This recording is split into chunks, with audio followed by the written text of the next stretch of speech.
Samahan niyo nga ako, aalis tayo ngayon. Magpa-process pala ako ng aking multiple visa. And yes, finally multiple visa na at ina-approve na ng China.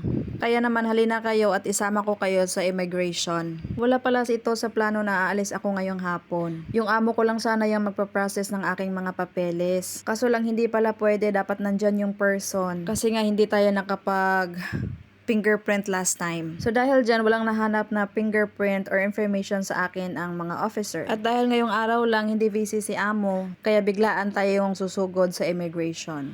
Nagmamadali pala ako dito kasi 1:30 na ito at hanggang 4 lang to 4:30 open yung office ng immigration dito sa Hong Kong. At mga alaga ko naman dito, good thing na nandito naman si Lolo. So si Lolo mo nang nagbabantay. So makaless ako ng stress for today. Nakaka-stress na yung mga alaga ko lately, laging nag-aaway. So maglalakad nga ako papuntang light rail at sasakay naman tayo, lilipat tayo sa train. Pero dito nga sa bahay na nilipatan namin, mas malayo yung light rail. Mas mahaba yung ating lalakarin. At buti na lang medyo makulimlim dito sa Hong Kong, hindi masyadong mainit. Kaya naman nandito na tayo sa traffic light. Hinihintay na lang natin na mag-green para makatawid. O diba, tingnan nyo kung gaano ka-discipline. Kunti lang yung sasakyan pero wala talagang, ay ewan, sasabihin ko sana na walang tatawid pero merong tumawid. Pero sila lang yung hindi disiplinado. O nakita nyo yung mga tao, hindi talaga tumawid. O ngayon na nga, nag-green light na, so tatawid na tayo.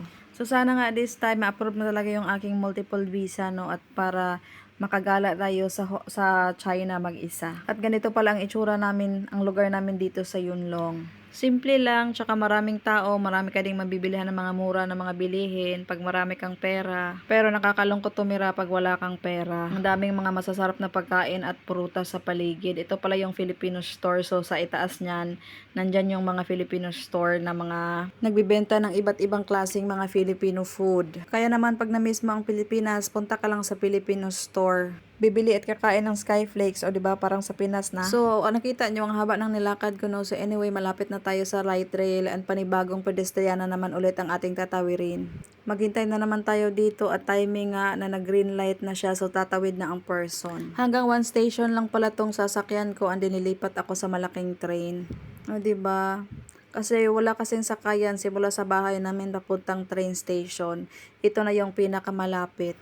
So anyway, habang green na nakikita nyo yan, nandyan na yung light rail na sasakyan ko at itap ko muna yung aking octopus card, make sure na nagpamasahe tayo. At dahil nga the time is right, tamang-tama yung pagdating ko dito, nandyan na yung train at bubukas na yung door kaya papasok ang person. 5 lang naman yung pamasahe dito sa pagpasok ng person, timing na wala pa masyadong tao. Ito kasi yung station na binababaan ng mga tao once na nagmamarket sila or bibili sila ng iba't ibang mga pagkain, and next station nito is pinaka-terminal na. At ito na nga, hinarap ko na yung camera sa akin. Diyos ko, napatigil ang person. Ang pretty ko pala dito. Nako, feeling yarn. So, it's because of the lighting. Yung lighting dito sa loob ng train is warm white. Kaya man, mukhang maganda tayo kahit nasa personalized stress na stress. So, bahala kayo dyan. Kung hindi kayo mag-agree, I'm not bothered. Basta for me, I'm confident here. I'm pretty. Nagkaka-confident ka talaga mag-video once makita mo yung sarili mo na feeling fresh. Hayaan nyo na wag na kayong kukontra.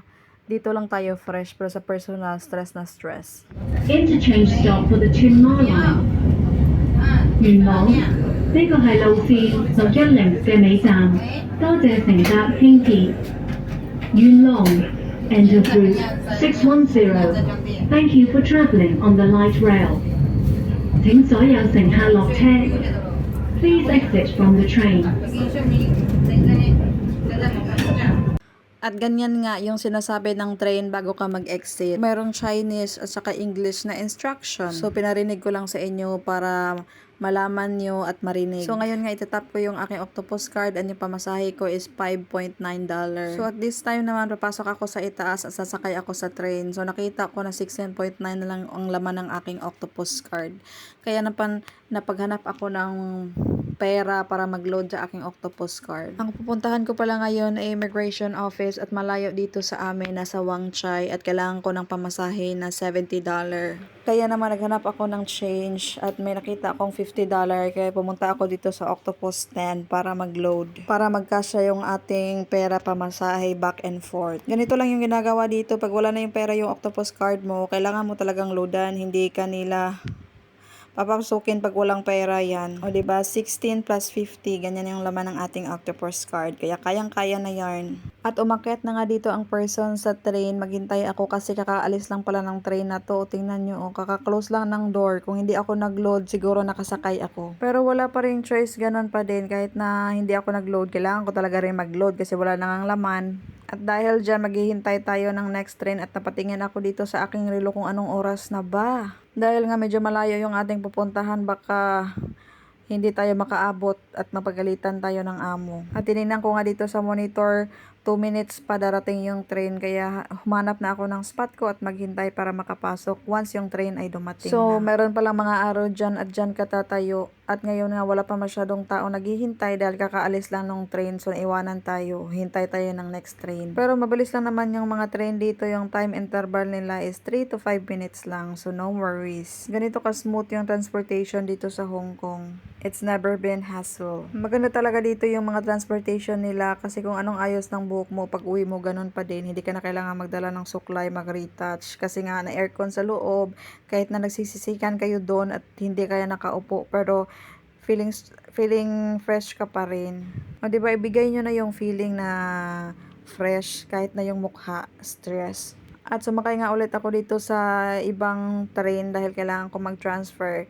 Ibang way kasi yung aking pupuntahan yung immigration office. At after 30 minutes na travel, lumabas na nga ako dito sa train station at aakyatin na natin, puntahan natin yung office. Medyo malayo pa kaya lalakarin natin. Nagmamadali na din ako dito at hindi na ako masyadong nakapag-video kasi nag-worry ako na baka makasalubong ko yung aking amo. Kasi yung amo ko is makikita kami doon sa immigration office. So at this moment, hindi ko lang alam kung nandun na siya or naglalakad ba siya sabay ko. So from exhibition center, dito tayo dumaan sa exit A. Lalakarin lang natin papuntang center. At nabigla ako pagdating ko dito, maulan pala dito sa kanila kasi sa amin walang ulan, makulimlim pa lang. O diba, malayo yun kasi yung ulan hindi magkasabay. So anyway, hindi ko na napag-videohan yung pagkuha ko ng visa dahil bawal naman tayo nag-video doon. So yan pala yung building, nasa 20th floor pala yung immigration office. So sasabihin ko na lang ngayon kung anong ginawa ko. Nagpunta ako doon, dinala ko yung aking mga passport at yung mga requirements na kailanganin,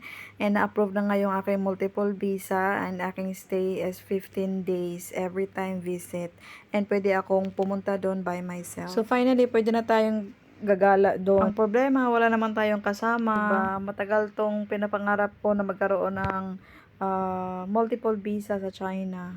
Alam niyo ba, sa totoo lang, ang ganda talaga ng China at napakamura doon. Kaso lang, iba yung patakaran sa China eh, walang mga Google, so wala kang, hindi ko alam pa kung paano. So ito pala yung building ng immigration, ang pangalan is Capital Center. So nasa 20th floor yung office nila at doon tayo mag-a-apply kung kayo ay gusto mag-apply ng visa, magpunta lang kayo doon or mag-go kayo sa online. Pwede naman kayong tumawag sa kanilang hotline para malaman yung mga requirements bago kayo magpunta doon. Kasi kailangan mo na na-approve yung online application mo para mag-process ka doon, hindi ka ina-entertain kung wala pa. So ayan, this is all for today. Today is July 29, 2025 and my first visa application for multiple.